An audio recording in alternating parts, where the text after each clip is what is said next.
Yes, atuuka sharinga embeera bwetyo bweri waneno ku site empya eya National Unity Platform Headquarters oba ziyite People Power Headquarters. Abasajja bano oba abaami bano aba National Unity Platform nga bakulembeddwamu President Robert Kyagulanyi Ssentamu, President w'eggwanga omulonde oba oliawo n'abakulembeze abalala bonna abagite leadership ya National Unity Platform. Olunaku olwaleero basobodde okubeera nga bavaayo okubeera nga tebanjulira eggwanga ekifo kyabwe ekipya bagenda okubeera nga bazimba headquarters za National Unity Platform. Jjukira nti National Unity Platform Headquarters oba zite proper headquarters wali wabadde wafunda nnyo nnyini ddala, naye kyenyeza okubeera nga nkutegeeza ekifo kye baguze oba kye bali mu kwanjula olunaku olwaleero kifo kinene nnyo ekitenkanika. Yes, abantu bakwatiridde era batandise okubeera nga bewunikirira embeera egenda mu maaso olwaleero wano ku National Unity Platform Headquarters site empya. Yes, sijja zita headquarters kubanga ekizimbe kinabeera nga tekinnaba kubeera nga kizimbibwa, njagiyita site. Njagiyita site lwansonga tebalina kubeera nga bazimbawo ebizimbe naye nga yo embeera bwetyo bweri nnyini ddala. Yes, abakulembeze ab'enjawulo batuuka omuli ba honorables omuli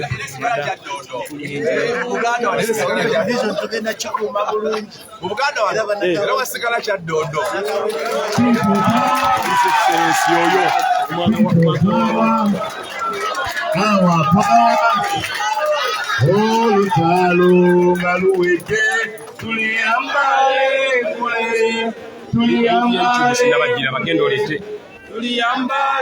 ngule olutalo nga luwedde tuliyambale ngule tulivimba mu Uganda empya tuliyambala engule zimasamasa olutalo nga luwedde tuliyambale engule tulivimba mu Uganda empya. People power, people power, NUP everywhere, NUP. Nyabo nga tetunatuula Musiramu jangu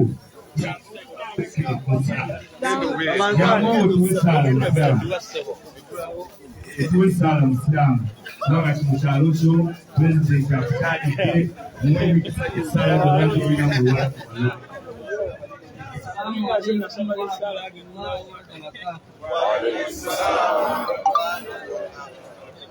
Sasa okubalaba abagenyi abakulu mwenna buli muntu mu kitiibwa kye. Tusaba Allah eyatonda eggulu n'ensi atukkirize kyonna kye tugenda okuteesaako kiyitemu bulungi. Amen. أعوذ بالله من الشيطان الرجيم بسم الله الرحمن الرحيم الحمد لله رب العالمين الرحمن الرحيم مالك يوم الدين إياك نعبد وإياك نستعين اهدنا الصراط المستقيم صراط الذين أنعمت عليهم غير المغضوب عليهم ولا الضالين آمين. Saba Mwenyezi Mungu atukirize era atuwe obukuumi n'obuwanguzi. Assalamu alaikum wa rahmatullahi wa barakatuh. Amanya gange nze Ramanzani Sebadduka. Mwebaze Ramanzani Sebadduka. Honorable Nakimuli jangu otuteeke musaala eyaffe ey'eddiini.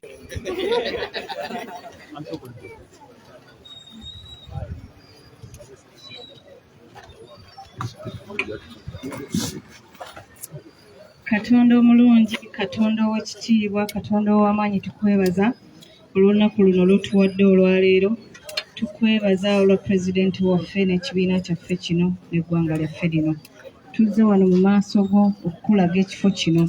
Nga bwe tuzze wano, ayi Katonda kitaffe, tukusaba otuwe amagezi okumanya n'okutegeera, era bye tugenda okwogerako bibeere emmere eri emyoyo gyaffe. Byonna tubisabye nga tuyita mu mwana wa Yesu Kristo Mukama waffe. Amiina. Mwetulire, mwebale nnyo, mwebalire ddala. Ladies and gentlemen, we are here today for a very special cause, and I am now going to ask all of us to stand up for the national anthem. The national anthem. Honorable Katabu Jangu, Lord Councillor, otutwale mu national anthem.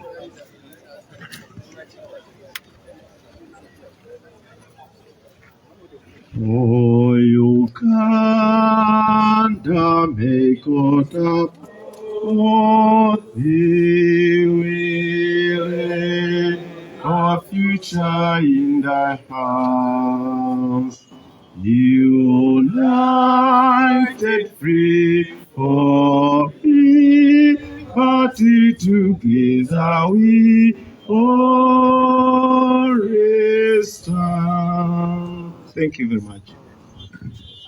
Without wasting any time, you can please have your seats. I want to thank all of you who are here with us, the honorable members of parliament, in your different capacities. You're most welcome. Our mayors, you're most welcome. The mayors of Kampala that make up Kampala city, you're most welcome. Capital city, you're most welcome. Our party leaders, you're most welcome in your different capacities. You're most welcome. Our Lord Councillors, you're most welcome. The media, you're most welcome. The people of Makerere Kavule, you're most welcome. Today is not the usual morning. It is a beautiful morning, and indeed it looks so. And I'm not going to be saying a lot of words, but I'm only going to invite my boss, the party spokesperson, the chairman of COSASE, to please come and take up from where I have started. My duty was just to make sure that we are looking this good. Are we looking good? Yes, so I can now fully hand over to the party spokesperson, Mr. Joel Senior. Webale baba. Abe muli bukalamu. Olusoka muluidi. Oluswahili. Sasa hii ni Afrika Mashariki. Umesikia? Lugha ya Afrika Mashariki ni lugha ya nani? Ni lugha ya Kiswahili. Olulala mwagala njogerere luliwa. Kankomao. God is good all the time. And all the time. And that's his nature. Wow. The Lord is indeed good. Today is a beautiful day. A beautiful day for us to celebrate. A beautiful day for us to behold new things that the Lord is doing in our lives as a political party. We want to welcome all our leaders. Mr. President, you are welcome. Thank you for convening us here, sir. I want to take note again of our leaders who are here. Let me request members of parliament in this place kindly stand. Ababaka baffe bonna muyimirireko. Mwebale kwogera luzungu eyo mu parliament byonna byonna byonna. Please sit. Let me request our mayors. Mayors, kindly stand.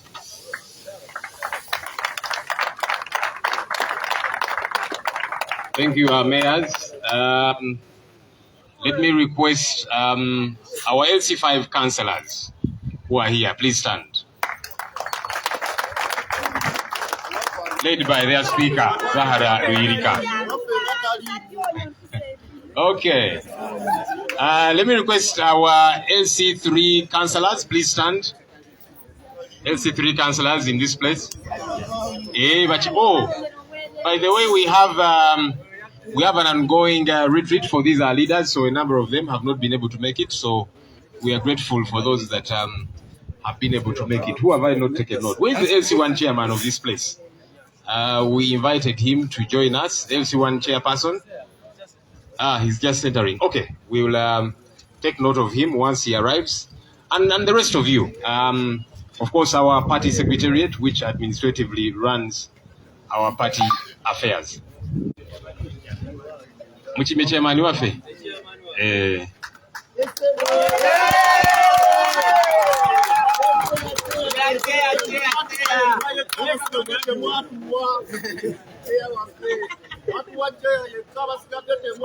Chairman w'ekitundu tusanyize nnyo nnyini okulaba. Chairman amaanyi ngawulira mu bantu. Amaanyi g'abantu galina. Tweyanziza. All right, I'll say a few things in English, translate them into Luganda quickly, and then I'll invite colleague leaders. The National Unity Platform, as you remember, started out as the People Power Movement, and we rolled out to make a contribution to the betterment of our country. And there's a lot that we have been through as a movement, as a political party thus far. You remember when we set out, we had our premises and still do. We launched out in Kamocha, which is the ghetto. We thought, let's have our home in the ghetto.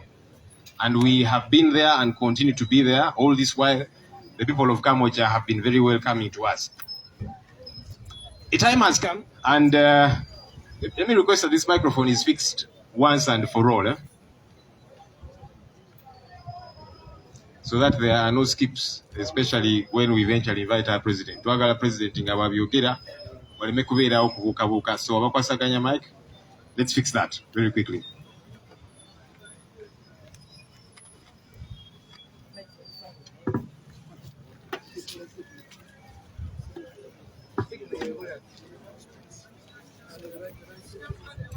All right, so we have over time realized that Kamocha has become too small for us. As a political party, we have continuously grown, we continue to grow, and the space at Kamocha has become small. Many times you realize when we want to have big functions, we inconvenience our president to allow us use his home, Magere, because it has an expansive compound. We thought we should not continue to disturb him. We are a political party, and we thought we should have a much bigger home. And so, we have over time been able to establish this place, and we have acquired this place as a political party for our headquarters.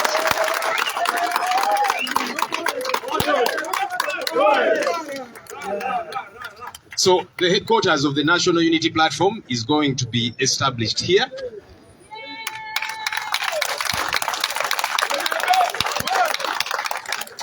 This is the place that we have acquired over a period of time. There are 3 plots in this place. There were houses here. We have been able to get it to this place to be ready for us to launch. We intend to expand on this end. And so, after about a week or so, when you return, you realize that it has grown bigger because we want to expand. And we are in that process to make sure it is even a lot bigger, for us to be able to have our headquarters here and for our different functions to happen in this place. This here is more than half an acre. More than half an acre, which we believe will be able to allow us to do whatever we want to do. But like we're saying, even that is not adequate. So we want to expand and make it a little bit bigger. How did we acquire this place as far as funds are concerned? As a political party, we mobilize resources in different ways. We want to salute our leaders who are in this place, who on a monthly basis subscribe, they make a contribution to the party. We appreciate you, our leaders at different levels, members of parliament, and our local government leaders. Thank you for subscribing and making a contribution to the party on a monthly basis, because this is our party. We are the ones who are supposed to grow this party. We are supposed to make sure this party thrives. And so our leaders contribute. Of course, as a political party that has representation in parliament, parliament allots to us money as well, and also in different ways. We have people here and in the diaspora who every once in a while they say, I want to make a contribution to my party, and they do. And so we are able to mobilize all those resources to do the different works of the party, including this, acquiring new premises for our political party. For the avoidance of doubt, Kamwocha remains. We are not running away from Kamwocha for any reason. We want to appreciate our president. Our president gave us Kamwocha. It's his property, but he said, look, as my contribution to the struggle, I have given this place to the struggle, and we have continued to use it all this while. It may not continue to be our headquarters. However, it will continue to be a place that we shall use as the National Unity Platform for different things. So we have future plans to make it perhaps a train for our young people for different NUP activities. And so Kamwocha remains. We are not leaving Kamwocha. We are only moving our headquarters to a much bigger place. But Kamwocha will continue to be. This that we are doing here, we want to do in different parts of the country. Yes, this is going to be our headquarters, but as a political party, we want to acquire premises. We are renting offices in different parts of the country, in the north, in the east, in the west, in the central, but we have future plans to acquire property, however small or big, whatever the case might be, but that we get to have our addresses in these different places. So this is the start. We have started with our headquarters, but we want to do the same in different parts of the country. An address is important for a struggle like the one we are involved in. Some might think, but wait a minute, why are you spending lots of money to acquire property? Property here is quite expensive. As you can imagine, we are by the road and so on, but we think it's important to acquire this property and in different parts of the country to have an address for us, to advance the struggle. We must have these premises, we must have these addresses for our different activities to get to happen. Many of the places we are renting in different parts of the country, every once in a while, the regime intimidates our landlords. And so even when you have paid rent for about 6 months, you get a letter from the landlord saying, look, I am sorry, I want to use my place. I've given you 2 weeks, please vacate this place. We don't want to continue living like that. So we want to do this in different parts of the country as well. Places that we shall call home. That when we go to the north, when our president and the rest of the team go to the north, we have a home in the north. We must have a home in the west. We must have a home in the east and here too. So it's very important that we get to do that. We are going to start building soon in this very place. So today we are here to do the groundbreaking led by our president, and we have an architectural plan that we are going to show you, the photographic pictures that show you the photographic impression of the building, the structure that we want to have here for our headquarters, different offices, rooms for different activities. It's going to be an amazing place. You will love it as your headquarters.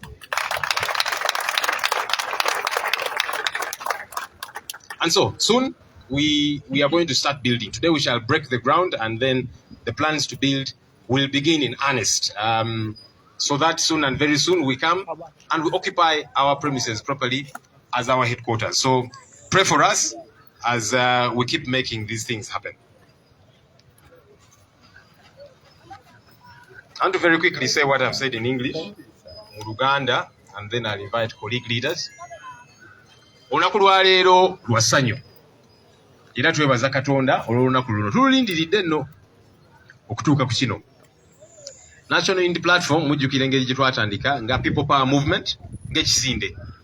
Era ne tutandikira wali e Kamwocha. Ekiseera kituuse Kamwocha n'ebeera nfunda. Kubanga ng'ekibiina tugeze, tukuze, bannayuganda batusembezza, Kamwocha, ekifo Kamwocha tekikyamala. Era kyemuvudde mulaba ensangi zino nga tulina activities ez'enjawulo. Tugenda ne tutawaanya president waffe n'atwazikako Magere kubanga compound nene, ne tuteeka activities zaffe eyo. Naye tugamba nti nedda, kakati tukuze, tuli kibiina era nga kikulu nitubeera n'amaka agaffe nga manene bulungi nga magazi bulungi nga tusobola okukolerawo buli kimu kye twali agadde okukola. So ekifo kino twakifunye nga headquarters za National Unity Platform zigenda kudda wano we tuli olunaku lwaleero. Era abakawempe mwe mulidde empanga. Twagala okwebaza abatuuze b'e Kawempe olw'okutwaniriza. Era ekifo kyammwe kino, kifo kyammwe si kya pulezidenti, kyaffe ffenna, ekifo kyaffe kino tukikuume bulungi. Temukkiriza muntu yenna kwetantala wano. Tugenda ne tubawulira nti bajja nga basaalimbira muno, tetubikkiriza. Ekifo kyaffe kino tukikuume bulungi. Pulezidenti abalinamu nnyo essuubi nti ekifo kyaffe kino tujja kukikuuma ng'abatuuze bannakawa. So ekifo kino kijja tuyamba okwasaganya ensonga ez'enjawulo. Ekifo kino kigazi bulungi era nga kisukkako ku kitundu kya eka, half an acre. Ekifo kino we tuli era nga twagala naggaziwamuko saidi eno, era mu nnaku ezitali za wala nnyo mujja kuba mukomawo wano mulabe nga ate tweyongeddeyo ku saidi eri, tulabe nga kigaziwira ddala tusobole okukwasaganya bye twagala okukwasaganya. Twagala okwebaza abakulembeze baffe buli omu eyeetabye mu nsonga eno. Kuba nkakasa mujja buuza nti awantu wano bwa buseere wali ku luguudo mukikoze mutya? Yes, era waliddewo ssente eziwerera ddala ate nga ng'ekibiina tukyateekamu kubanga bwe mbagambye nti tukyeyongerayo saidi eno. Njagala okwebaza abakulembeze baffe abaka ba paalamenti n'abakulembeze baffe mu local governments buli mwezi bawaayo akasente eri ekibiina ne katuyamba okuddukanya emirimu gy'ekibiina. Era ng'ekibiina paalamenti nayo tufuna ssente ng'ekibiina kirina ababaka mu paalamenti zituyamba okuddukanya emirimu gyaffe ng'ekibiina n'okufuna ebifo nga bino. Era ffe ng'ekibiina tuli accountable bulungi. Manyi ti mu paalamenti n'akakiiko k'enkulembera akakosase tukwata agabbi. Omanyi mu ggwanga lyaffe tulina ababbi n'agabbi. Omubbi ono bambi abbye kasimu, abbye enkoko naki, naye oli bw'abanga abba buwumbi na buwumbi ogwo gubeera gubbi bukondo. Tuli eyo tugakwata. So tulondoola sente zino. So ffe ng'ekibiina ky'ebyobufuzi tuli accountable bulungi, era accounts zaffe byonna ebiwandiiko tubiteekayo eri akakiiko k'ebyokulonda kubanga ke katulondoola, ate ne auditor general atulondoola bulungi. So byonna bazze babitunulamu ebitabo byaffe era bajja kuddamu bitunulamu okukakasa kubanga tulina okulaga ekifaananyi ekirungi, tulina okubeera accountable. So ensonga eyo tugikwasaganya bulungi. Ekifo kyaffe ekya Kamwokya kikyaliwo bannange. Sagala mutye nti ate Kamwokya tudduseeyo. Twagala okweba nti waffe Kyagulanyi Center mu Robert mu kutandika People Power yatuwa ekifo ekyo. Kifo kiki munnaayi? Naye yagamba nti nange kangatte ku struggle, ekifo kino nkiwaddeyo eri struggle. Nti newankubadde headquarters zaffe kati zigenda kujja mu kifo kino, Kamwokya egenda sigala nga yaffe. Era tulina enteekateeka gye bujjako awo nga tumaze okujja wano. Kamwokya tujja kolerayo activities ez'enjawulo. Tusuubira bw'oliawo gifuula training center, abavubuka abafe abagala okukwasaganya kino nakiri ne activities ez'enjawulo ez'ekibiina. So Kamwokya ekyali yaffe kubanga pulezidenti yagiwaayo eri struggle.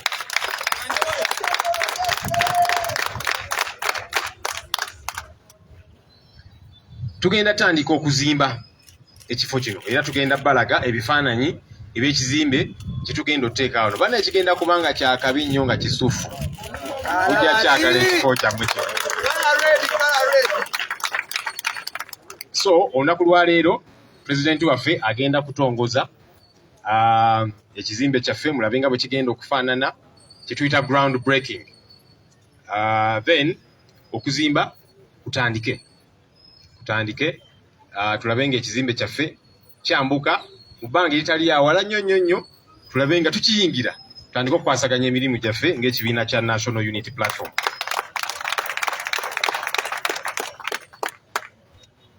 kyetukoze wano kyetwagala okukola mu bitundu by'eggwanga ebyenjawulo kubanga mu bitundu by'eggwanga ebyenjawulo tusasula renti eyo mu mambuka mu north mu east mu west naki niyo oluusi tugenda ne tufuna ebizibu gavumenti eno bagenda ne batiisatiisa balandilodi baffe mubeeza muti aba NUP ne mbawa ekifo landilodi n'akuwandikira ebbaluwa n'agamba bannaaye kakati ekifo kyange kino nina pulaani njagala kikozesa mbawadde weeks 2 mumpe ekifo kyange naye nga munnaye bamutiisizza katwagala ebyo bikome twagala tubeere n'ebifo nga byaffe so kino kyetukoze wano kyetwagala okukola mu northern Uganda mu eastern Uganda mu western ne mu bitundu bya Central tubeere nga tulina ebifo nga byaffe oba kitono oba kinene naye nga kyaffe nga maka gaffe nti ng'abakulembeze nga tukulembeddwa pulezidenti waffe buli we tunaagenda nti kaakati tugenze mu northern Uganda nga tulinayo amaka gaffe mu eastern Uganda nga tulinayo amaka gaffe mu western nga tulinayo amaka gaffe so kitwagala okukola bitundu by'eggwanga ebyenjawulo ekintu kino kikulu okubanga tulina amaka wano ne mu bitundu by'eggwanga ebyenjawulo kubanga tuli kibiina era nga tuzze tukula era nga tukyalina bingi by'okukwasaganya munnange omwana bw'akula afuna awawe afuna amaka agage so abalowooza nti bino byakwejalabya nakisi byakwejalabya si byakwonoona ssente naye struggle ng'eno gye tulimu tuba twetaaga okubeera n'amaka agaffe bwe tukolera activities ezaffe nga tebajja tukyankalanya ono landlord nti ate kakati muveewo mukole biki nedda nga tulina ebifo ebyaffe so kino kyetukoze wano tugenda kikola mu bitundu by'eggwanga ebyenjawulo tweyongerere ddala okugaziwa kubanga tulina bannaffe mu bitundu by'eggwanga ebyenjawulo taga nti bannange ofiisi yaffe nga NUP wano mu isani wano muki eriwa ng'oluusi teriyo oba weeri nga ne landlord atiisatiisa nti kaakati wano nze naba offices nesaagala babeerewo nnyo bantu bangi kaakati tuli kibiina kya byabufuzi era ng'abantu batukkiririzaamu kaakati gwe boona ogamba nti mbawadde ekifo kyange kino mukikozese musasule renti naye temuteekawo bantu bangi tetwagala bukwakkuliza obwo kati bwe tuba tufunye ebifo ebyaffe oba oli awo kiba tekyetaagisa nti ate genda mu ziwooteeri naki nga tugenda mu bifo byaffe ebyo ebyenjawulo nga tuteekayo activities zaffe ez'enjawulo so bwe kityo bwe tugenda otambula omukulu Nobianli sayinza okulaba abantu abo sooka bawubiremu Nobianli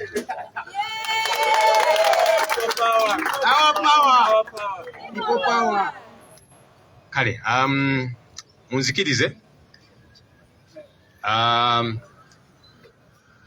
ekigambo kunga mukimanyi mukiwulira kunga Uganda kunga kunga Kawempe kunga kunga NUP kunga kunga Kyagulanyi kunga okay ngenda kusaba chairman waffe ow'ekitundu kino sebo chairman jangu otubuuzeeko mu ddakiika emu otwanirize bulungi mu butongole tusimbule sebo chairman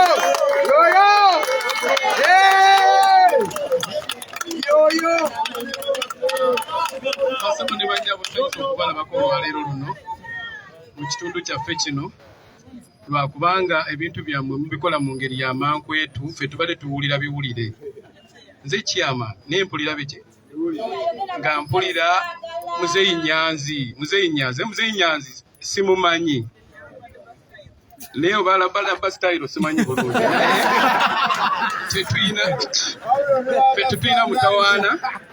tetulina mutawaana era tusanyusa okubalaba naye nga mutubuulirako ffe tuba tutuwulira buwulizi ayita wano mu nzikiza akola bw'ati ne bakubuuza nga ne ansa tolina tolina kyolina kisobola kukola ki kale tusanyusa okubalaba tubaagaliza muyise bulungi ku kitundu kyaffe kubanga tusanze tuli bantu balungi na bulungi kujja mu ofiisi yaffe Nyanzi tetubamanyi ebintu mubikolera eyo waggulu tetukola ki tetubalaba era nowaana olaba essimu ngifunye ku makya ssaawa 2 kwagala mu kifo bwe kiti ne bwe kiti mu ssaawa bwe ziti olina ddamulako kiwange oliwa ne muganda gamba nkubira essimu ne bakubira akasimu naye mwebale kujja tusanyusa okubalaba amanya nze Kavuma Steven tweyanziza nnyo chairman ffe abavubuka tulina ekigambo ekiyitibwa Robert Dog style wali ekiwuliddeko ekigambo ekyo bino ebyobufuzi bye tulimu byetaagamu eyo rubber dog style. Kyovudde olaba tubadde tunakiralaasa nnyo ssebo w'ekitiibwa kya kubanga abatutambulirako bangi, naye kaakati buli omu ategedde nti yeffe aba wano. So buli kimu kijja kubeera siri, naye tubadde nga tetujja kujja ate pulezidenti waffe ajje nga bw'alambula nga buli omu amulaba nga biki nga tekijja kusoboka. Buli obusajja nga buyinza otucyankalanya, naye kaakati tusimbudde. Tukoze tutya? Tusimbudde. Ssebo Secretary General, jangu oyogere eri abantu. People power, our power, NUP, everywhere. Kunga Kawempe kunga, kunga Bwaise kunga, kunga Makerere kunga, kunga Chairman Nyanzi kunga, kunga President Kyagulanyi kunga. Mr. President, Deputy President and LOP, Deputy President Western Region, Honorable Members of Parliament, Speaker, Mayors, Division Mayors, and Councillors and other leaders. We are very happy to be here today for the groundbreaking ceremony of the establishment of the headquarters of the National Unity Platform. I think I should begin by explaining what the area chairman just said. You know, NUP has always done things in a rubber dog style, but while making sure that we comply with every law or every legal requirement. Because indeed, you all know the persecution we go through. So like we woke up one day and we announced that now we have a political wing called NUP. That is the same way we have done this. And that is the same way we'll wake up one day and you'll find us in State House leading this country. I think the people of Uganda should be happy that we are able to beat the intelligence system of Museveni and his people and do our things, only for them to realize that we have already acquired such a beautiful and big space in the heart of the ghetto. I will emphasize once again that we could have gotten land in Kololo, we could have gotten land in Nakasero, but we decided to come to Bwaise, to Kawempe, so that we do not lose our identity. Our president is one who will explain whether it is Makerere or Bwaise, but whatever the case, this is a ghetto, as you can all see the neighboring places. Now, I'll just say a few things, especially for the benefit of the people watching us out there. There are many Ugandans who often ask us about accountability, but we believe more that accountability can be given through actions. The actions that we take are not just in words. Because I can come here and read figures, say many things, but the most important thing are the actions we take. And therefore, I want to quickly go through some of the achievements NUP has been able to achieve this past financial year, this being one of them. We have 8 departments in NUP, and under the Finance and Administration Department, we have been able to establish 10 regional offices. We have an office in Gulu for Acholi, for Lango sub-region, Mbarara for Ankole sub-region, Hoima for Bunyolo sub-region, Busia for Bukedi, Mbale for Bugisu, Fort Portal for Toro, Kasese for Renzori, Soroti for Teso, and Jinja for Busoga. Now, this is in addition to the many other offices we have across the country, some of which are established by members of parliament and other leaders. This financial year, we shall proceed to open up other sub-regional offices in West Nile, in Chigezi, Karamoja, Sebei, Greater Mubende, Greater Masaka, Mabida, Stretch, Greater Luwero, Mpiji, etc. We are grateful to our MPs and other leaders who maintain district or constituency offices. Secondly, under that department, we have continued to facilitate the work of the NUP Secretariat, facilitate meetings, invest in branding, etc., etc. We have also, ladies and gentlemen, been able to purchase movable assets, such as vehicles, some of which are here. Drones, some of the drones you're seeing here do not belong to SFC or whatever. Some of those are actually our vehicles, the super customs and others that you see here.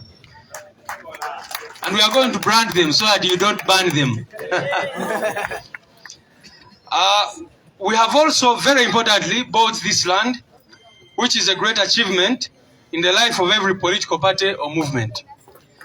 We are grateful to our President, Honorable His Excellency Kyagulanyi Robert, for giving us, for the past 4 years, his premises in Kamocha, which we have used free of charge. I want to emphasize that we have never paid any single money to be able to use our offices in Kamocha. The President gave us that property, and we have been using it initially only as People Power, now as People Power NUP, and we have not paid any money.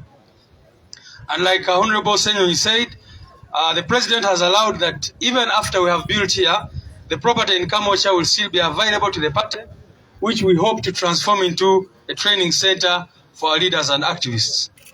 Number 2, Welfare Department. Under the Welfare Department, ladies and gentlemen, from January 2021 up to now, we have supported over 6,000 victims of torture, unlawful detention, and families of missing persons. Although majority of the cases were in Central Region, we had 1,138 victims who were from other regions of Uganda. This welfare included medical expenses, support to families, support towards education, etc., etc.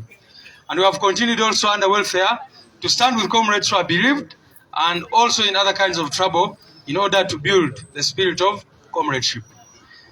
Under mobilization and coordination, what have we achieved? Our chairman Nyanzi is here as head of mobilization. He can attest to mutu wa watu washi toimira no wira kwa abantu. Bwaise kunga. Kunga. Kunga Bwaise kunga. Kunga Uganda kunga.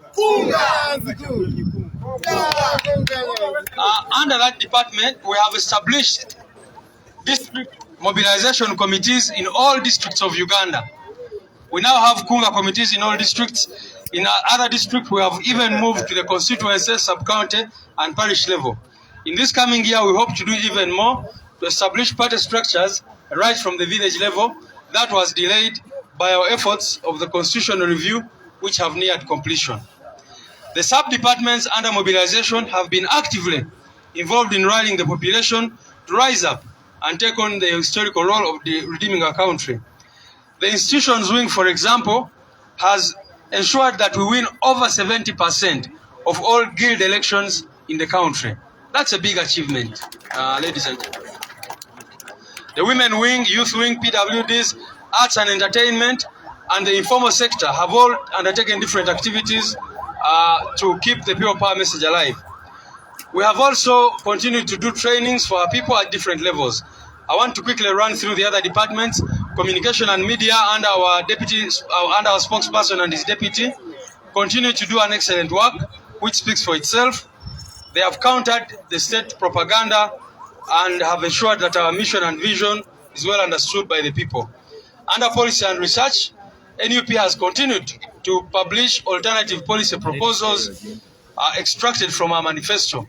We have spoken about the state of economy, healthcare, education, and we have also made proposals on how to push our country into a middle-income country, not General Museveni waking up and announcing that now he's in middle-income status when he's actually not. Internally, we have designed different internal management policies for the party, including the constitutional review process, the code of conduct, sexual harassment policy, a finance policy, procurement policy, human resource policy, etc.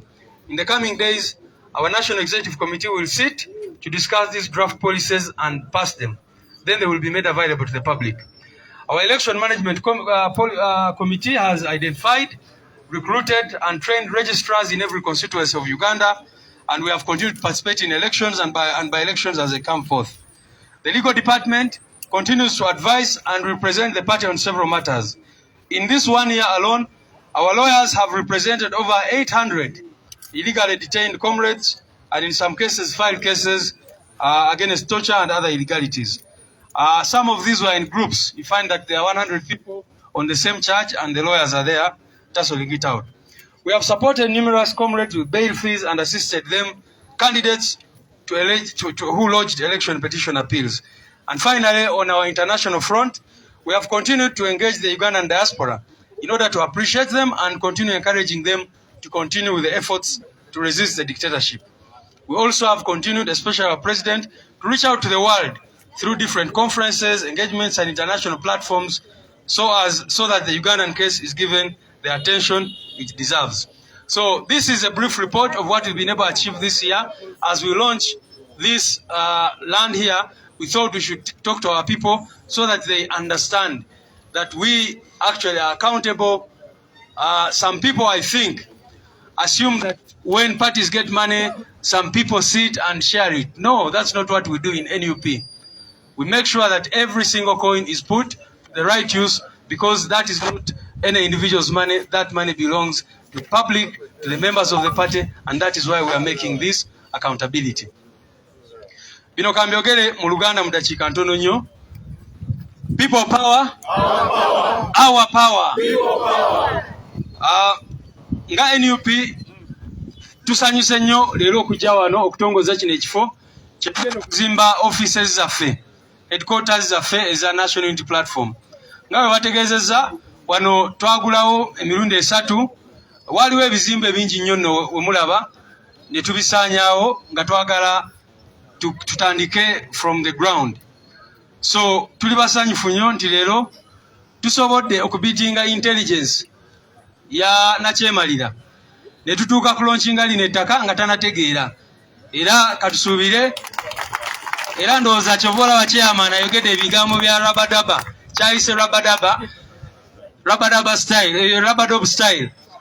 Tibagenda kuzuuka olunaku lumu basange nga tuli mu state house era ne mu swimming pool nga batoto ba Bwaise bali awo bakola ki, bawuga banyumirwamu eyo. Ku nsonga ya accountability oba oli abantu gye batera nnyo tusaba, twagadde leero tutangazeeko bamemba baffe ku bintu byetu achievinze oba bye tutuuseeko guno mwaka. Ekisooka tulina departments zaffe 8 mwe tukolera emirimu. Tulina offices 10 we twogerera mu ggwanga guno mwaka ze twakateekawo. Tulina office Gulu, Lira, Mbarara, Hoima, Busia, Mbale, Fort Portal, Kasese, Soroti ne Jinja. Guno mwaka ogutandika ogwa financial year, omwaka gw'ebyensimbi, tugenda ku making sure nti tulina offices mu buli kitundu ky'eggwanga kyonna. Era twebaza ababaka baffe, ba speaker, bakansala n'abalala abagenda mu maaso n'okumaking sure nti eyo mu district ez'enjawulo tulinayo offices zaffe. Offices zino zensomye ze zisasulibwa ekibiina oba ezirentingibwa ekibiina, naye tulina offices nyingi nnyo abakulembeze baffe ze barentinga. Ekirala emirimu gy'ekitebe kyaffe kigenda mu maaso, mulabye meetings nyingi ze tubeera nazo, branding n'ebirala. Mwatu guno omwaka tuguzeeyo n'ebintu ebimu ng'emmotoka, era wano emmotoka ezimu ze mulaba za kitebe kya NUP. Era wano bampaddemu amagezi toba oli awo tuziwandiikeeko ekigambo NUP, abantu baleme ozisanga eyo ne bazookya nga balowooza zi drone za busajja. Kawenkene ekisingira ddala banange tuguze lino ettaka nga bwe mulaba value ya wano musobola okugiraba nti eri waggulu nnyo, naye tusobodde kugula lino ettaka lyonna bwe tugenda okuzimba offices zaffe. Era guno omwaka mu bbanga eritali lyawala tujja kutandika okuzimba wano ekizimbe. President waffe nga bwe bagambye agenda kubalaga ekizimbe kye tugenda okuzimba wano. Njagala kwebaza nnyo President waffe omulonde owa Uganda gwe mwalonda mwenna. Oyo nno atukkiriza okukozesa ekifo kye ekamo kye okumala emyaka 4. Twatandikanga people power ne tumaliriza ne tubeera people power ne NUP, naye nga tukozesa ekifo ekyo okuva mu 2008 around there. Tatusabangako ssente. Oluusi owulire abantu ne bagamba musasula oba mu rentinga premises ezo. Njagadde okukakasa eggwanga President waffe tatusabangako na 10 okukozesa ekifo ekyo kumala emyaka 4 etubadde tukozesa ekyo ekifo. Era President waffe atusuubiza nti ekyo ekifo kijja sigala nga kya people power ne bwe tuba nga tumaze kuzimba wano era tujja kusigaza ekyo ekifo nga tutendekerako abantu baffe nga tukolerako emirimu emirala. Mu welfare department yaffe waliwo binnya byetutuuseeko nga bwe mukimanyi abantu baffe bangi nnyo baasibibwa, abalala ne babuzibwako, abalala ne battibwa. Kaakati okuva mu January y'omwaka oguwedde abantu abawerera ddala 600 betuyambyeko, abamu nga tubawa bujanjabi, abalala nga tuyambako ku families zaabwe, abalala nga tubayamba mu ngeri ez'enjawulo. Newankubadde cases ezisinga zaali wano mu Buganda, naye waliwo abantu 1,138 abaava victims abaava mu regions endala ng'otadde mu Eastern, Northern ne Western region. Tugenze maaso n'okuyimirira ne bakomrade baffe ababeera n'obuzibu, abafiirwa n'ebirala bwe bityo. Kati mu department yaffe ya mobilization oba gy'oyinza okuyita ya kunga, tumekinze sure guno mwaka nti tuteekawo obukiiko bwa kunga mu buli district ya Uganda. Ekyono nakyo kikulu, mwali kikubiddeko mu ngalo era ne mukubira oyo musajja engalo Chairman Nyanzi, Comrade Nabatanzi namulabyewa. Comrade Nabatanzi oyo Ssaabakunzi waffe mu Buganda, Oyek aliwa comrade waffe kunga.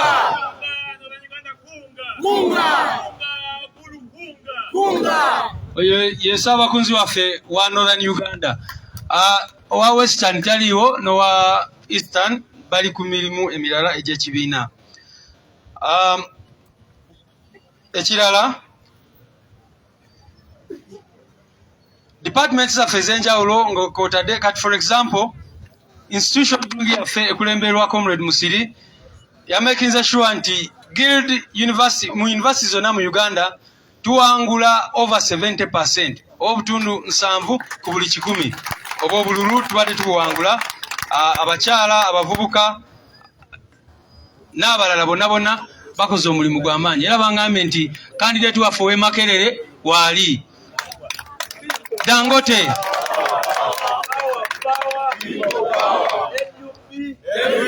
Now let me be the one. Garden Makererians, oh yes.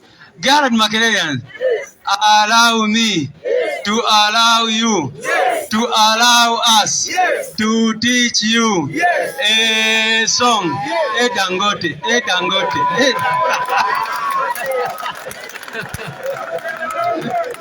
People power. Communications and media, Honorable Spokesperson waffe Joel ne Deputy we Waiswa, sina kwogera ku mirimu gye babadde bakola kubanga mubadde mugiraba guno omwaka gwonna, okuviira ddala okukuba propaganda w'abasajja ba Museveni n'okulaba nga mission yaffe egenda mu maaso. Policy and research tukoze ebintu bingi nnyo mu kakiiko kaffe ak'ebyokulonda nabyo mubadde mubiraba. Bannamateeka baffe bagenze mu maaso n'okurepresentinga abantu abawerera ddala 8 ku misango egy'enjawulo gye babataddeko. Ekisemberayo ddala diaspora and international relations tugenze mu maaso n'okwengejinga aba diaspora era tubeebaza nnyo omulimu gwe bakola. Mubalabye Canada nga bagoba abasajja n'abakyala abo abakwatagana ne nakyemalira, era president waffe n'abakulembeze abalala LOP n'abalala mubalabye nga bagenda mu nkungaana ez'enjawulo okumakinga sure nti ensonga za Uganda ez'okutulugunya abantu n'okubamalako eddembe zigenda mu maaso n'okutegeerwa ensi yonna. So ababadde babuuza accountability kansubire leero tugibawadde mu bikolwa si mu bigambo. So allow me, ladies and gentlemen, not to waste any other time, but to invite the Right Honorable Deputy President for Central Region, the leader of the opposition in Parliament, Oshitiba Matthias Mpuga, come and address the people, and thereafter invite the President.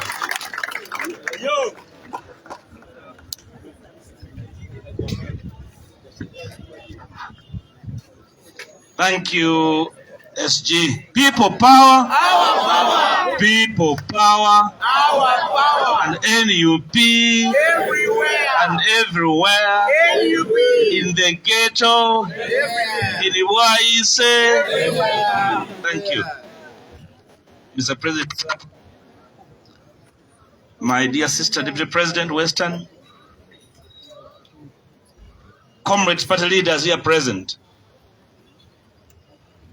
n'abantu ba Uganda mwenna aba NUP. I'll be very brief, Mr. President. Over the past month, talk was that NUP was a season of whirlwind, and therefore it will go. I sense that that is now no more. A sense of permanence is here with us today, this afternoon. Whoever had any doubt as to our intentions as a party, I think the witches and naysayers can now go to bed and say, these guys are here to stay.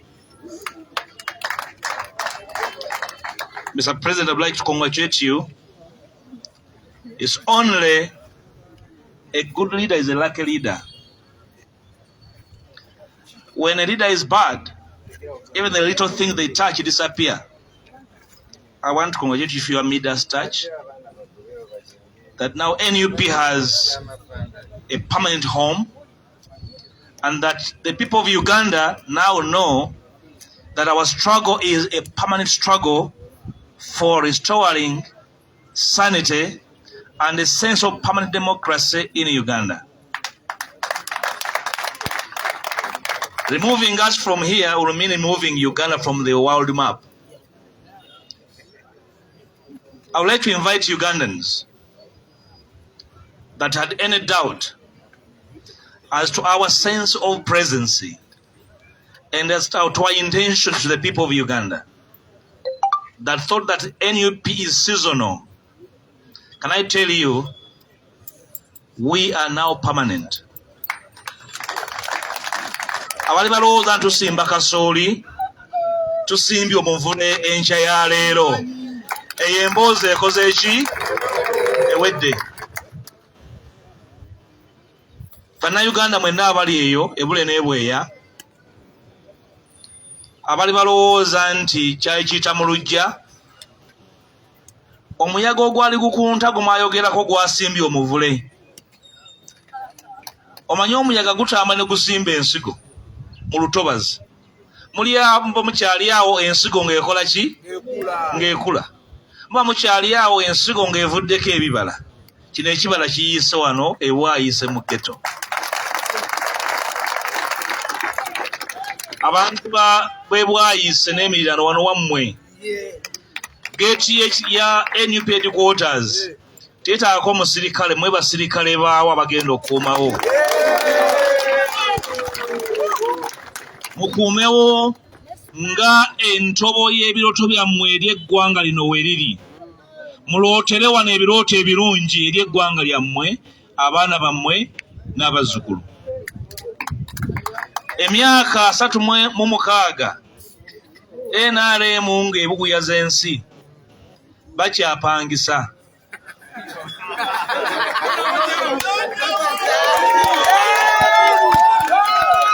Twasembayo okuwulira nga Land Road ababanja. Si bapangisa bupangisa naye Land Road ababanja.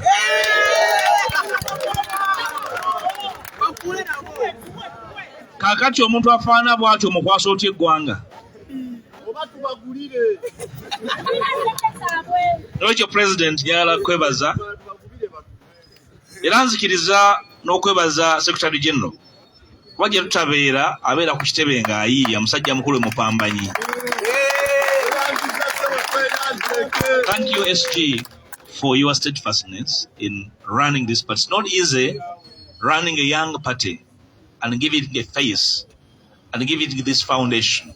I have no doubt, not even the sky will limit us. The heavens will determine our destiny. Thank you so much for this. Abakulembeze mwenna abeewaayo okulwanirira ekibiina si kyangu kukizimba, naye akeezimbye ati kaba kato. Sebo President tusajja kudde, ndowooza ekiseera kituuse, na kano akazigo tumala okukatereeza, tugende mu nnyumba ennene eri gye tulina okugendamu, n'abye chairman w'ekyalo ng'atidde. Ssebo enkola yaffe esingako naawo.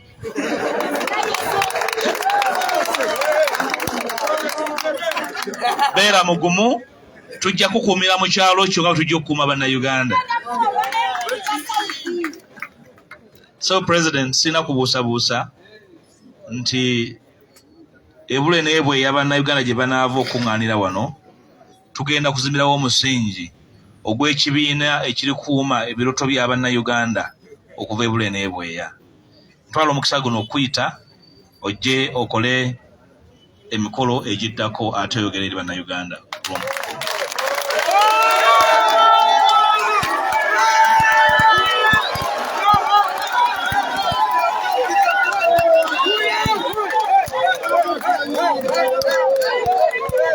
People power, our power, NUP, everywhere.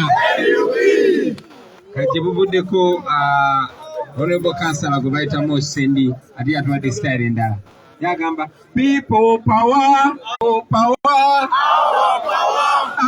power, people power, our power, people power. Thank you very much. Please resume your seat.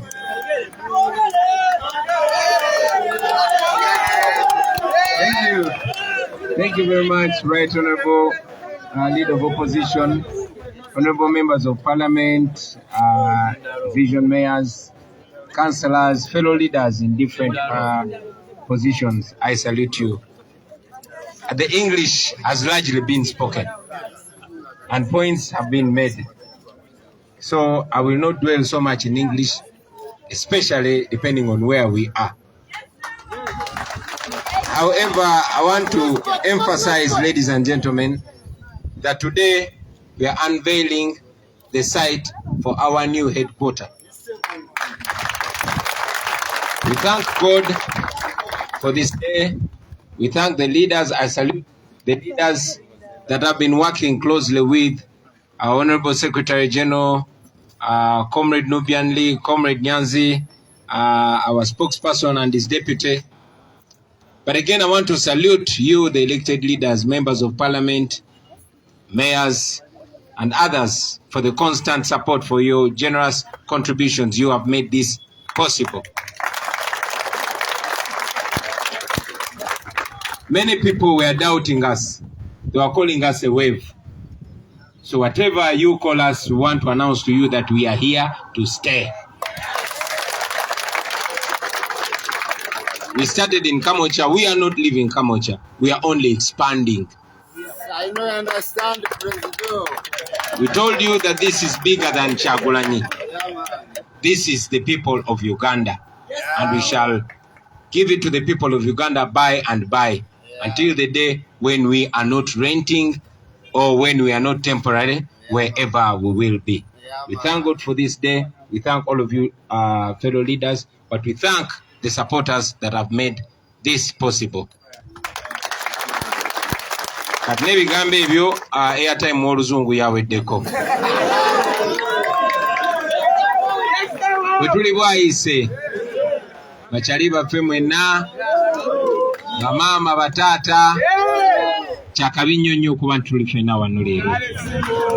Ssebo kyamanu w'ekitundu tweyanze otwaniriza, otusonyiwe n'okutusonyiwa enkola yaffe eyo yeffe babanda b'owulira. Era enkola ya kibanda kubanga tukola ebintu byaffe mu Robert style, kubanga tumanyi nti wadde bye tukola biri mu mateeka, naye abatufuga kubanga bo bamenyi b'amateeka beteefuteefu otulemesa mu ngeri yonna. Ne naffe tukozesa obwongo bw'ekika ekyawaggulu okulaba nga tubayita kulitalaba buli mulundi. Era nga Secretary General bw'akyogeddeko, twabitinze intelligence yaabwe kubanga tebali intelligent. Katuli wano olunaku lwa leero. Bannange mwenna abatuwagira mwebale nnyo okubikola. Mwebalire ddala. Bakibagambye nti twandibadde tuteeka ekitebe kyaffe ewantu walala wonna, ne tusazeewo kiteeka wano olw'ensonga ez'enjawulo, naye nja kwogerako 3. Ku mpapula wano bagamba nti kino ekifo kiri Makerere Kavule. So oyo yenna bw'oba bakubuuza nti kati amaka ga NUP, amaka ga people power ge bazimba bagazimba wa oboyogera n'abana abaasoma abaagala nnyo okwesudya bagambe bagazimba Makerere Kavule ne bw'oboyogera n'abaana ba ghetto bagambe boyi bakitadde Bwaise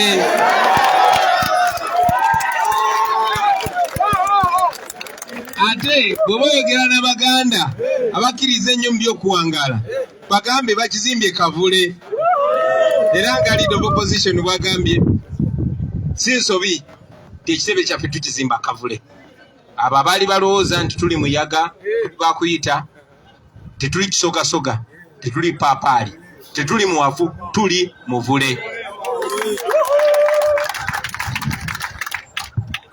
bakyogeddeko tutubadde nga tulakamokya naye era nakigambako abakyala abali bakuŋŋaanye lwasembayo okusenkana Kamokya ng'ekifo ekyo tekitumala okusalawo tugaziire wano ate nga tukyayongera okugaziwa basebo ne banyabo kino tukikoze kubanga tukkiriza tekirowoozo kye tulina newankubadde nze nkikulembera tekikoma ku nze kuba tekyatandikira ku nze so twagadde ne people power ne NUP ebere yammwe ng'esobola n'outlivinga ffe kuba sigenda kubeera president wa NUP lubeerera si endowooza yaffe era tulowooza ti nga bwe bazimba essinzizo nga bwe bazimba omuzikiti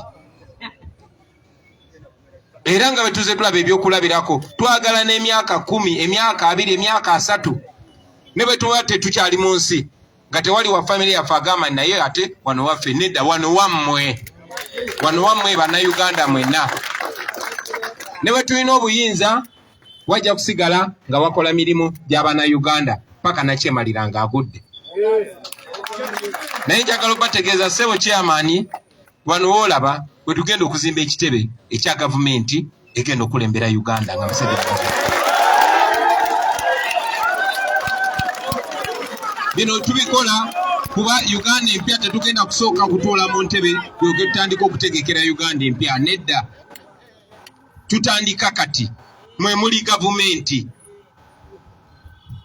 muli gavumenti abakulembeze baffe era bye mubikola byonna mubikole nga mmanyi nti muli gavumenti tutandikira wano kikibiina kyaffe kya mwaka gumu naye nga lopu bwakyogeddeko nti baganda baffe aba NRM emyaka 36 nga babba ssente z'omusolo mu 2015 basoloozaako ne ssente zaali mu biliyoni nga zaali za kuzimba kitebe kyabwe kizaakoma ze naawe naye Museveni bweri nkola ye temulina kwewuunya basebo ne bannyabo twagala mu bbanga ttono tubeere n'ekitebe wano tubeere n'ekizimbe ekituweesa ekitiibwa ekizimbe ekya gavumenti erindiridde okudda mu buyinza n'obugambo obwo njagala obeebaza nate nja kwebaza muganda waffe Comrade Nyanzi chairman amwogeddeko omanyi nali nze sobola kwetuukira oba n'abalabe bamanyi nate Nyanzi nawe watukola bubi kuba twagamba wesibe masiki ate ogende ng'otambula ng'omulema kati baakutegeera batya kuba basebo ne bannyabo n'okutuuka ku leve eno tubikoze tubikweka si kuba nti tuli beerufu ne mumanyi banakyemalira abatufuga bwe bagezaako okulaba nga tetulina kye tukola so n'obugambo obwo muzikirize n'obba mulisaako ku kifaananyi ky'ekitebe kyaffe bwe kirina okufaanana basebo ne bannyabo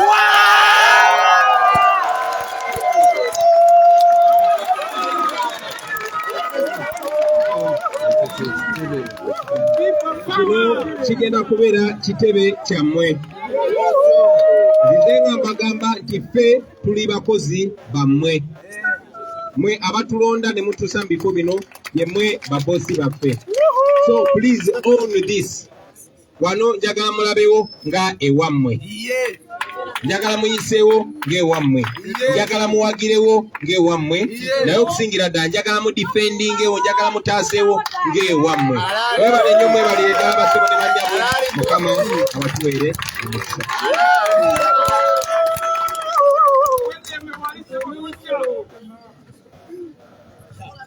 omukisa tweyanzike people power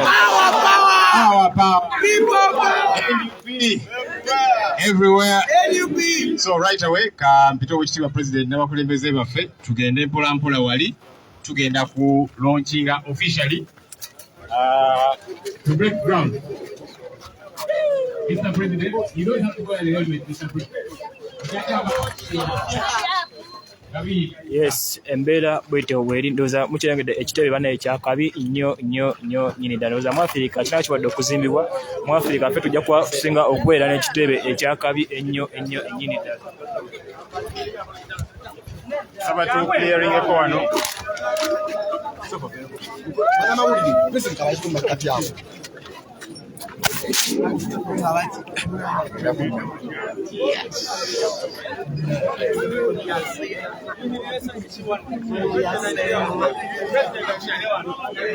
Mana it's so pushing up him America. That's seven. What you vow? Hey, I to tell.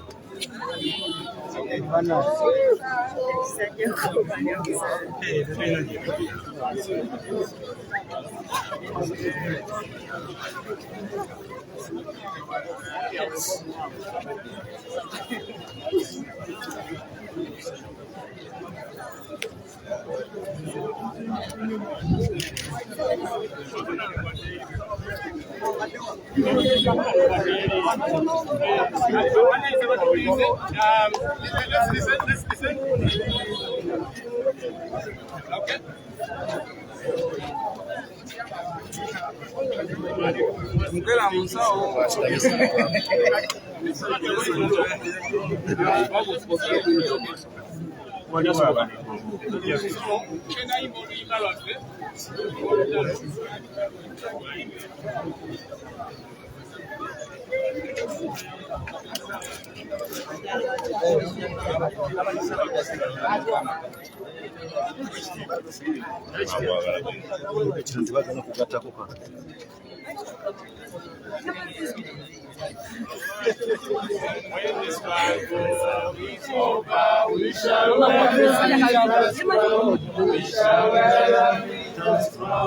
We shall wear the victor's crown.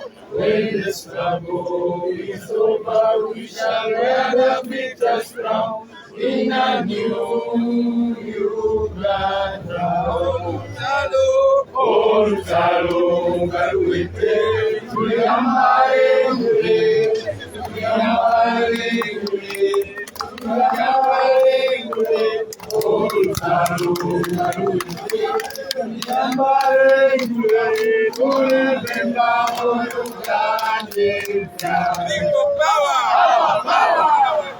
People power, NUP, everywhere, NUP.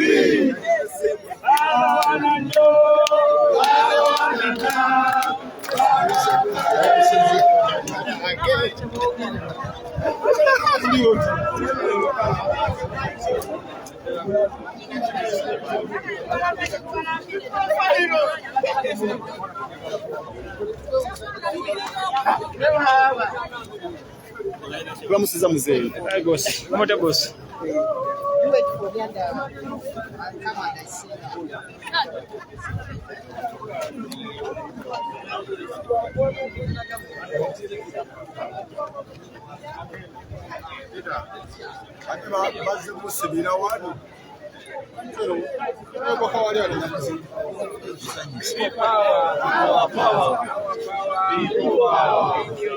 Everywhere. People power. Our power. People power. Yes, basoni wanyabo abawa kutika media Uganda tuwaniriza nnyo mwebadde ddala okubeera nga mutugoberedde okuva gyetatakidde paka gyetusembedde embeera bwetyo bwebadde wane Makerere oba abamu bayitawo Bwaise abajja kuyitawo Kavule nga President Kyagulanyi Ssentamu President Kyagulanyi Ssentamu ate nga n'abakulembeze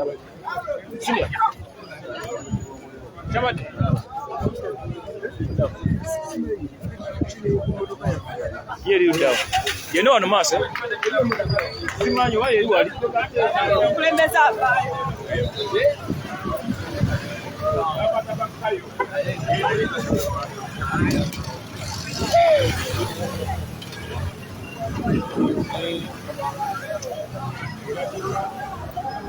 Roni yene yafe uzalinya katanda baba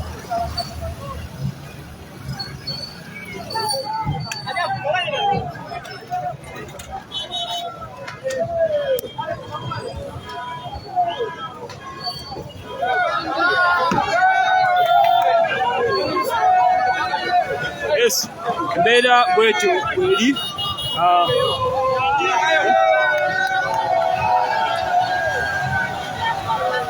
ekitebe awo ekibenga tukigulawo embeera bwetu eri abasirikale babadde bayitirivu nnyo nyini ddala. Yes, ekitebe kyaffe ekya National Unity Platform awo ekigenda okubeera nga kizimbibwa.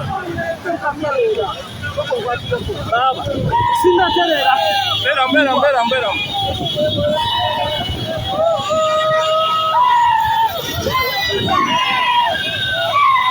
President Robert Kyagulanyi Ssentamu asimbudde oli ku Tike Media Uganda, Team Kyagulanyi TV ne Tike Online Media. Mwebale nnyo, mwebale ddala mwena abatugoberera. Yes. Ono Kawuki Rogers badde okubeera nga nkoleza nga tusinziira wano e Makerere Kavule. Yes.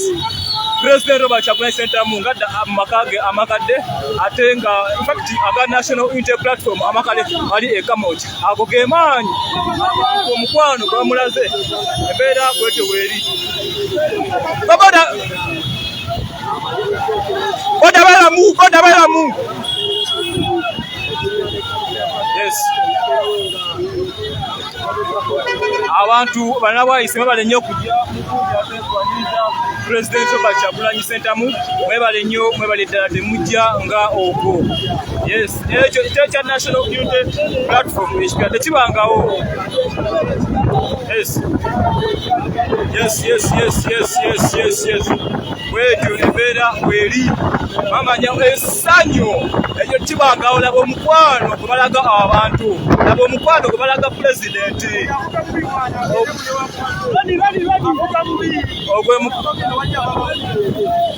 mukwano gwe balaga President Robert Kyagulanyi Ssentamu.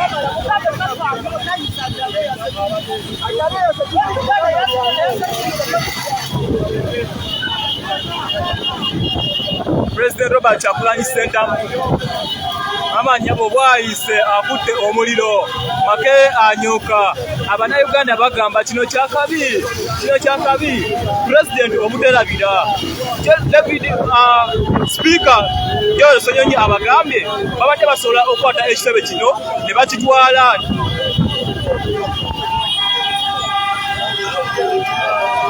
Joel Sonyonyi abagambye bati basobola okukwata ekitebe kino ne bakitwala bakiteeka ekololo oba ne bakiteeka entebe wewakola wonna ne balina ensonga lwaki bakitaddeyo ne bagamba ekitebe tugenda kubeera nga tukiteeka Bwaise kubanga nayo ghetto Bwaise wali abaana ba ghetto okitegeera embeera bwetyo bweri era munda awo tubadde munda mu bisenge bya site bagenda okubeera nga bazimbibwa ekibiina ekipya abasajja abadde bayiriddwa mu bungi nnyo ebweru.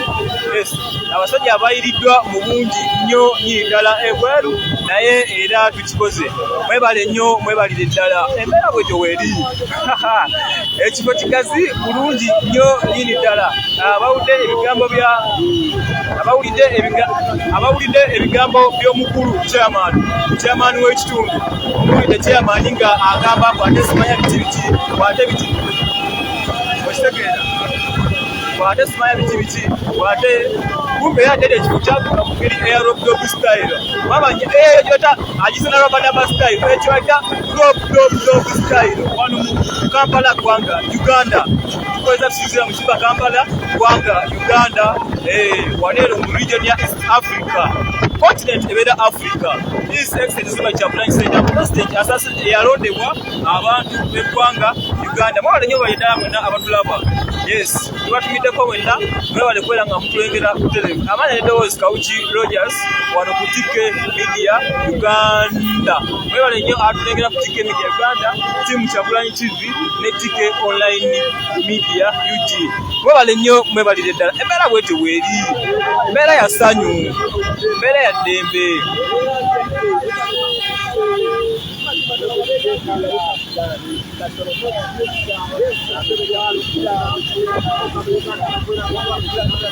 Embeera bwetyo bweri. Webale nnyo, webale ddala. Elvis ali kalaba ng'osinziira mu Benedicta, webale nnyo mirimu gy'okola. Watakamu ensimbi efaani bino okwera nga Uganda n'abirengera byonna gy'abaali. Elvis bali kalaba. Omwami mwebaza nnyo mwebalire ddala. Yateekamu wano ensimbi okulengera ng'ekifaananyi kino kifuluma n'okirengera awo osinzidde waawo wookirabira. Wookirabira Qatar, wookirabira Dubai, wookirabira mu Uganda, wookirabira mu Africa, wookirabira mu America, wonna wonna, wookirabira Saudi Arabia, wonna wonna, wookirabira mu nnyumba y'emakaago, wookirabira kugambye yonna gy'okirabira. Omusajja ali omu Elvis ali kalaba atera nga ate avugirira TK Media Uganda okulaba nga ekifaananyi kitulengera kikutuuka. Kubale mwenna abatugoberera ku live zaffe jjukira tulina programu wano ez'enjawulo. Tulina programu ku makya n'olweggulo ezibeera zibyawera nga zibaweerezebwa okubeera nga muziraba butereevu nnyo nnyini ddala. Embeera bwetyo bweri. Embeera bwetyo bweri nnyo nnyini ddala. Mbagambye omusajja ali omu bamuyita Elvis Balkalaba awangalira mu ggwanga lya America. Ateekamu ensimbi etubeera nga tufuna ekifaananyi kyekiba nga kituukako awo wonna bw'okirabira. Byonna byonna byolaba mirimu gya TK Media Uganda gyonna gitambula lwa omusajja oyo Katonda gwe yatuwanga ekirabo ennyo nnyini ddala.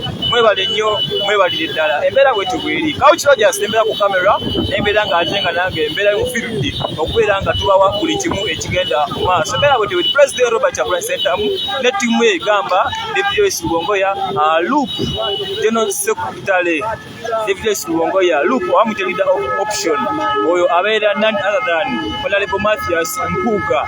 Basajja bakola omulimu gwa ddabu nnyo, naye era njagala okwebaza omusajja David Joyce Luwongoya ebyensuso. Abalati mu Kyagulanyi mwenna batumiddeko yonna gye muli, mukulike omupiira, mukulike n'enjala okubagumya nti bibaawo dokita kyakubiri, naye kino nakyo kya muwendo nnyo nnyini ddala. Madamu Cheya Mulongo abamuyite chairman Madamu Cheya oyo muyite Cheya Mulongo owa chairman wa timu Kyagulanyi. Emirimu gyokola gya ddabu nnyo saako n'omukyala amanyikibwa nga Suzy. Yes, emirimu gyemukola gya ttendo nnyo nnyini ddala. Ne kuba committees abasigadde mwenna ba timu Kyagulanyi mwenna abasigadde yinza obutabamenya mwenna bamalayo naye nga muli bangi nnyo. Jessica, Remy, Queen wa Bobby n'abalala mwenna Johnny, Aluna banaye muli bakivuye. Timu yaffe family ompira timu Green Team mutatabu Kenya. Mwebale nnyo, mwebale ddala. Embeera bwetyo bweri. Tuyingira ekamoja from ghetto to parliament, from ghetto to state house. Kampala Uganda eggwanga mwepangalira. Kampala kyekibuga kya Uganda eggwanga mwepangalira. Mama nyabo bino tebibangawo naba amaanyi naba omukwano. Mwebale nnyo, mwebalire ddala. His Excellency Robert Kyagulanyi Ssentamu nga addizibwa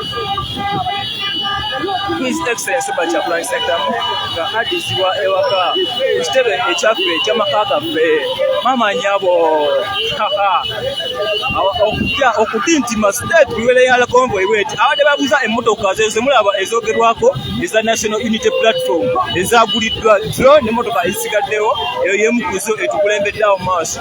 Waliwo abadde basaba ebimu ku bifaananyi by'emmotoka naye nga tuba tusobola kubeera nga tubatuusaako nammwe embeera mujali ebadde yakasandali nnyo. Mwebale nnyo, mwebalire ddala. Embeera bwetyo bweri ggwanga Uganda.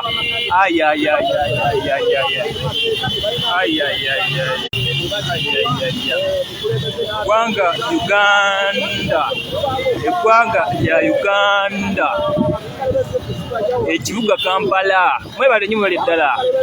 Ntubira nnyo ku musajja oyo eyagenze mu State House n'asibira mu kinabiro okunaabako. Musajja gwe nkwagala nnyo fati nange kyengedde sooka okukola ndesuka kunaabako baaba. Basi embeera bwetyo bweri. Katutukadde mu maka ga National Unity Platform amakadde gegano kamokya. Embeera bwetyo bweri. Suka kukube ogamba otya. Embeera bwetyo bweri. Rondi la transport abale nnyo okukola omulimu gw'okutuvuga otuvugire ddala bulungi nnyo. nnyini ddala ekitebe ekikadde bwe kityo bwe kifaananako eryali babangizibwa emyaka 38 babanyabo kino tekibangawo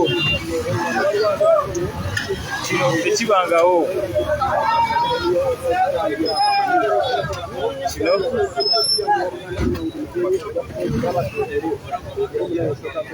mbeera bweti bweri amanya eddoboozi kawukiro gya simu ebalinye bali ddala abatugoberedde okuva gye twatandikidde paka wano wetuli mu kibiina kyaffe ekya bulijjo ekimanyikiddwa mwebale nnyo mwebale nnyo kutika emidia Uganda ndowooza activities olwaleero bwezito bwe zigenze mwebale nnyo mwebale ddala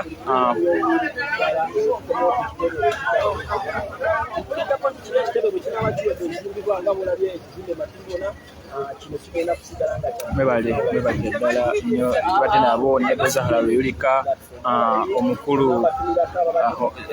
Honorable Francis Zakejo Esonyoni Alex Wesa Mufumbira n'abasigadde mwenna mubadde bangi bafuuti soldiers mwenna bannamawulire okuva ku media houses ez'enjawulo mwebale nnyo mwebale ddala tukulembera n'abala mwenna tumiddeko mwenna mwebale ddala kati mbeera bwetu eri mweraba nnyo